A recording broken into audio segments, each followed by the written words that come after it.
வணக்கம். நம்ம இப்போ பீட்டான்னா என்னன்னு பார்ப்போம்.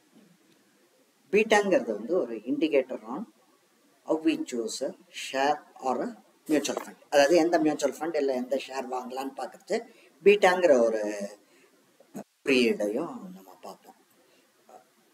இந்த பீட்டான்னா என்னன்னு தெரியறதுக்கு முன்னாடி நிஃப்டி இல்லை பிஎஸ்சி சென்செக்ஸ்னா என்னன்னு தெரியணும். அதை ஏற்கனவே ஒரு வீடியோவில் போட்டோம். அந்த வீடியோவை பாருங்கள். இப்போ பீட்டாவை புரியறதுக்கு ஒரு சிம்பிள் எக்ஸாம்பிள் எழுதலாம். கிரிக்கெட் நம்ம எல்லாருக்கும் புரியும். ஒரு T20 மேட்ச் நடக்கிறதுன்னு வைப்போம். ஃபர்ஸ்ட் பேர் ஓரளவு நல்லா விளையாடுறாங்க. பட் ஓரளவு தான் pitch conducive to hard hitting, batsman favour பண்ணுறது, பவுலர்ஸ் மோசமாக போடுறாங்க. பட் ஃபர்ஸ்ட் பேர் ஓரளவு தான் அடிச்சிருக்காங்க, ரொம்ப வேகமாக போகல. அப்படிங்கும்போது என்ன ஆகும்?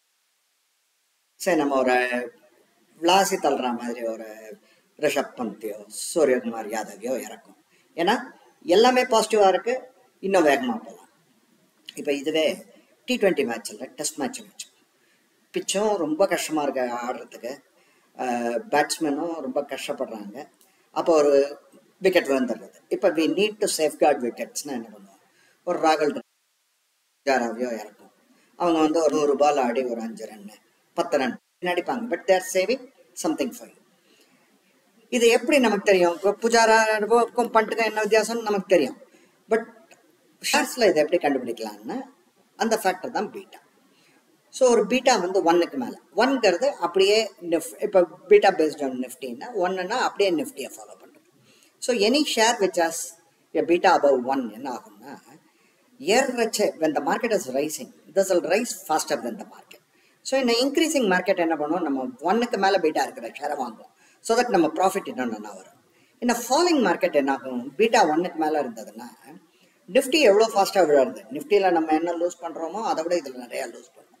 ஸோ என்ன பண்ணுவோம்? அந்த பாயிண்ட்டில் பீட்டா 1க்கு கீழே இருக்கிறது. இப்போ இந்துஸ்தான் லிவர்னு எடுத்துக்காங்க, 0.4 பீட்டா. அங்கே ஷிஃப்ட் பண்ணிட்டீங்கன்னு வச்சுக்கோங்களேன். நிஃப்டியில் 5% லாஸ் இருந்தால் உங்களுக்கு இந்துஸ்தான் லிவரில் 1% தான் லாஸ் இருக்கும். So this is how people manage their portfolio. In a falling market கூட பார்த்தீங்கன்னா சில பேர் என்ன பண்ணுவாங்க பாக்கி பேரோட. அது எப்படின்னா இந்த பீட்டா